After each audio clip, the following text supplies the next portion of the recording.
Assalamualaikum warahmatullahi wabarakatuh. Jumpa lagi sahabat Bedikan Becahangon yang dirahmati Allah. Apa kabar semuanya? Mudah-mudahan selalu dalam keadaan sehat walafiat dan selalu mendapat rahmat dan lindungan dari Allah Subhanahu wa taala. Amin. Baik sahabat Bedikan Becahangon, jumpa lagi di channel Pendidikan Becahangon bersama saya Gunadi Budi Nur Cahyo. Dan pada episode kali ini saya mengajak sahabat semuanya untuk kembali belajar sinau bareng. Kali ini kita akan memperdalam lagi pembahasan yang sudah pernah kita pelajari sebelumnya, yaitu tentang Superman, ya, kekuatan Superman, yaitu kekuatan orang ikhlas, di mana kekuatan orang ikhlas itu ibaratnya Superman, mempunyai 4 kekuatan. Matanya bisa tembus pandang, telinganya bisa tajam karena melihat dan mendengarnya dengan mata dan telinga batin. Kemudian ibarat Superman, tangannya kuat, bisa mematahkan baja. Maka orang ikhlas itu bisa mematahkan semua masalah, menyelesaikan semua masalah. Karena orang ikhlas tidak menyelesaikan dengan ototnya, tidak menyelesaikan masalah dengan akalnya, tapi menyelesaikan masalah dengan kekuatan ilah. La haula wala quwata illa billah. Dan yang keempat, kekuatan Superman yang kebal terhadap senjata, itu ibaratnya orang ikhlas yang kebal terhadap semua fitnah, kebal terhadap semua caci maki, kebal terhadap semua cemooh dan sebagainya. Nah, kali ini kita akan memperdalam salah satu kekuatan Superman orang ikhlas tersebut, yaitu kebal terhadap semua caci maki, kebal terhadap semua cacian, hinaan dan sebagainya. Sahabat Bedikan Becahangon, bagaimana kita bersikap supaya kita bisa kebal terhadap caci maki, kebal terhadap cemooh, hinaan dan sebagainya. Ya, kita tahu bahwa dalam hidup kita selalu akan ada hal-hal seperti itu. Ya, baik dalam skala kecil maupun dalam skala besar. Dan tidak jarang orang terpengaruh dengan omongan-omongan orang tersebut. Banyak orang yang kemudian putus asa ataupun kemudian sakit hati karena cemooh, hinaan, makian dan sebagainya. Nah, sahabat Bedikan Becahangon, ada satu kutipan yang sangat menarik yang menurut saya bisa kita jadikan pelajaran, yaitu dari sebuah filosofi petinju. Ada satu kutipan dari film Rocky 5 ya kalau nggak salah. Dalam kisah tersebut kan dikisahkan Rocky ada seorang mantan petinju ya di film Rocky 5 yang kemudian ketika usianya sudah lanjut bagi seorang petinju, Rocky mendapat tantangan untuk menghadapi juara dunia pada saat itu. Nah, dalam satu adegan diperlihatkan bagaimana Rocky memberikan semangat anaknya yang karena situasi yang dihadapi oleh bapaknya, maka anaknya ini mengalami goncangan karena kemudian dia diejek kanan kiri, bahkan dihina oleh teman-temannya. Ngapain bapakmu udah tua kok masih juga mau naik ke ring tinju. Nah, sehingga anaknya ini kemudian terpengaruh, bahkan berpengaruh ke karirnya. Nah, saat itulah kemudian Rocky memberikan semangat. Ada satu filosofi yang saya ingat, yaitu filosofi yang mengatakan it is not about how hard you hit, it's about how hard you get hit. Nah, kalimat ini di film itu dikatakan oleh Rocky kepada anaknya. It's not about how hard you hit, but it's about how hard you get hit. Nah, artinya adalah hidup ini bukan tentang bagaimana kerasnya kamu memukul, tetapi bagaimana kamu tahan terhadap pukulan. Nah, sekali lagi saya ulang, arti dari filosofi tadi adalah hidup ini bukan tentang bagaimana kerasnya kamu memukul, tetapi sebagaimana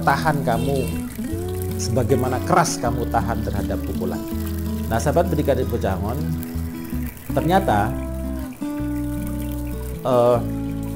senjata andalan dari seorang petinju itu tidak hanya pukulannya yang keras. Ya, karena bagi kalangan petinju, untuk apa punya pukulan yang sangat keras, tetapi begitu kena pukulan balasan lawannya langsung jatuh. Maka selain punya pukulan, tentu saja seorang petinju harus punya daya tahan, yaitu tahan terutama terhadap pukulan. Jadi tahan terhadap pukulan itu lebih utama daripada kerasnya memukul. Jadi walaupun lawan pukulannya keras, tapi kalau kita tahan, dipukul berkali-kali tidak jatuh, maka ini akan membuat lawan akan putus asa dia. Ya, lama-lama lawan akan merasa terguncang dan bisa-bisa dia kalah mental. Dipukul berkali-kali kok gak jatuh-jatuh. Nah, sehingga seorang petinju itu harus dilatih fisiknya supaya kuat terhadap pukulan. Ya, mungkin pada saat latihan itu harus dipukul berkali-kali dan dia harus menahan pukulan tersebut. Nah, ternyata filosofi petinju ini tidak hanya berlaku bagi petinju, sahabat. Ini pun juga bisa kita terapkan dalam kehidupan sehari-hari. Bahwa hinaan orang, cacian orang, cemeehan orang itu kan ibarat pukulan bagi kita. Nah, ternyata kalau kita mengikuti filosofi petinju tersebut, yang penting kita tidak memukul orang dengan keras, tapi tahan terhadap pukulan orang tersebut. Jadi bagaimanapun orang memaki kita, mencaci kita, menghina kita, kita nggak perlu membalas mereka dengan cacian dan hinaan yang kadang-kadang ada orang yang karena dihina, diejek, kemudian dibalas dengan ejekan dan hinaan yang lebih supaya membalas perbuatan orang tersebut. Nah, ternyata hidup kita itu tidak harus membalas perlakuan orang tersebut. Kalau kita sibuk saja memikirkan dan membalas perlakuan kepada orang lain, maka energi kita akan habis untuk memikirkan orang saja. Seseorang yang terlalu membenci sama orang, maka dia akan menghabiskan energi untuk berpikir memikirkan orang tersebut. Sampai-sampai mau papasan di jalan ngumpet. Nah, berarti kan pikirannya memikirkan orang yang dia benci tersebut. Sementara orang yang dia benci itu belum tentu memikirkan kita. Maka energi kita hanya akan habis karena memikirkan orang yang kita benci itu saja, sementara orang yang kita pikirkan itu belum tentu memikirkan kita. Nah, sehingga kalau kita membenci orang, dampak negatifnya justru ke diri kita sendiri. Energi kita sendiri yang habis sia-sia. Untuk apa kita memikirkan orang lain yang orang lain tidak memikirkan kita? Maka kalau ada orang lain sering memaki kita, mengejek kita, menghina kita, tidak perlu kita balas.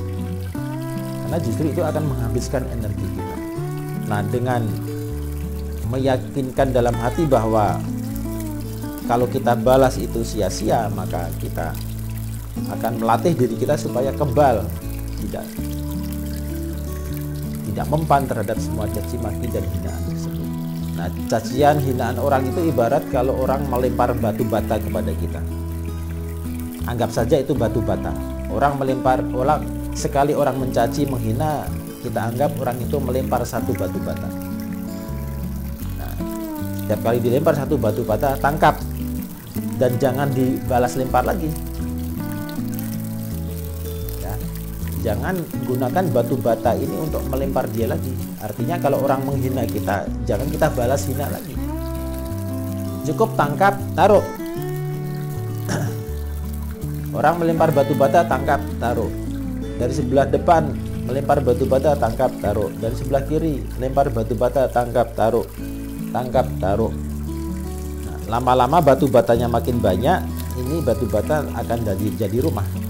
Maksud saya adalah bahwa kalau kita dihina orang, ya ibarat batu bata tadi, tangkap saja, taruh. Artinya jangan masuk ke hati.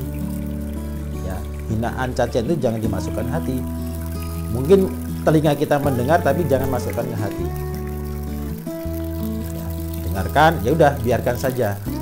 Itu yang dimaksud taruh tadi. Taruh itu berarti biarkan saja. Nah, lama-lama batu bata ini akan jadi rumah. Artinya bahwa hinaan, cacian orang itu yang kita abaikan itu, nah lama-lama akan memperkuat kita. Rumah itu kan untuk ibarat benteng, bisa memperkuat kita. Nah, kalau kita sering dihina, sering dicaci, bisa kita abaikan, maka lama-lama kita dengan sendirinya akan kebal terhadap cacian, hinaan, dan makian tersebut.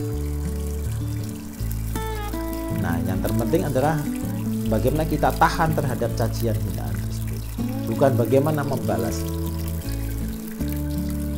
Nah, itulah pelajaran yang bisa kita ambil dari filosofi petinju tersebut. It ain't about how hard you hit, it's about how hard you get hit. Ini juga perlu waktu untuk latihan bagi yang belum terbiasa, apalagi yang masih muda-muda, yang adrenalinnya masih kuat, emosinya masih tinggi. Ini kadang-kadang cepat sekali emosi sehingga cepat membalas. Nah, memang itu perlu proses, perlu pembelajaran, ya, perlu proses menuju kepada kedewasaan. Nah, mudah-mudahan satu saat sahabat semuanya akan mencapai kepada tingkat seperti itu. Nah, saya pun juga masih dalam proses belajar.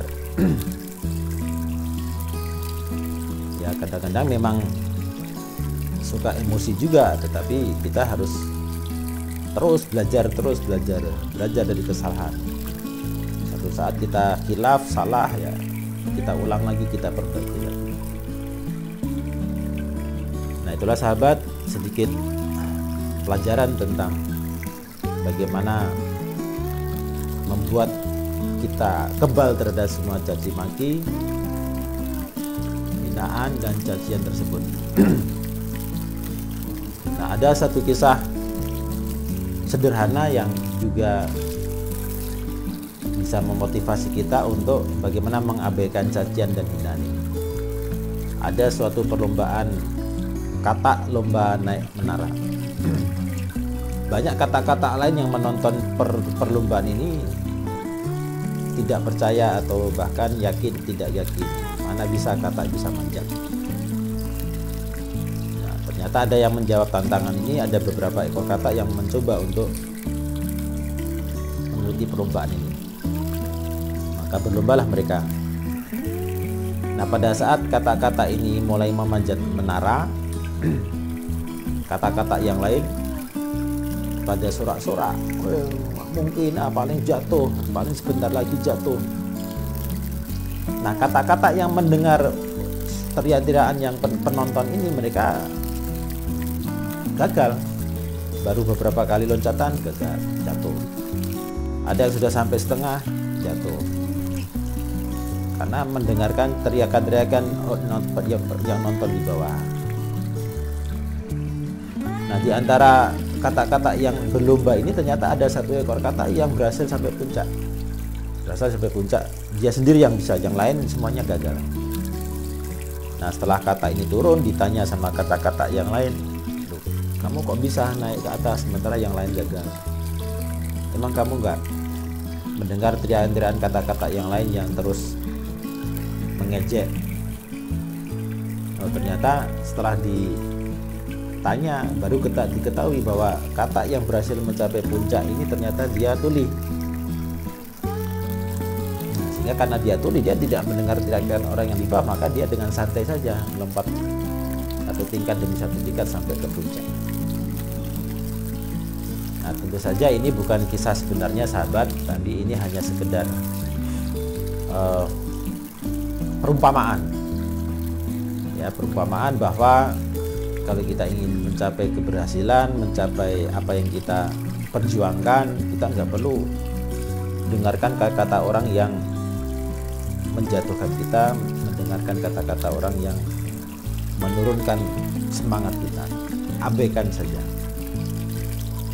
Ya, ibarat batu bata tadi, dilempar tangkap taruh, lempar tangkap taruh, diabaikan saja. Dan ini memang perlu pembelajaran, perlu proses. Saya kira itu saja yang perlu kita bahas pada episode ini, sahabat Tidak Pegangon. Mudah-mudahan pembahasan sederhana ini bisa sedikit menambah referensi untuk berpikir, menambah wawasan, untuk memperluas wawasan kita, untuk bisa kita amalkan dalam kehidupan kita sehari-hari. Demikian saja sahabat, terima kasih atas atensinya, perhatiannya, dukungannya untuk terus setia mengikuti channel Pendidikan Pegangon. Insyaallah kita jumpa lagi di episode mendatang dengan topik kisah yang berbeda dan tetap di channel yang sama, channel Pendidikan Pegangon. Sekian sahabat, kita akhiri perjumpaan kita di episode ini. Saya tutup dengan Assalamualaikum warahmatullahi wabarakatuh.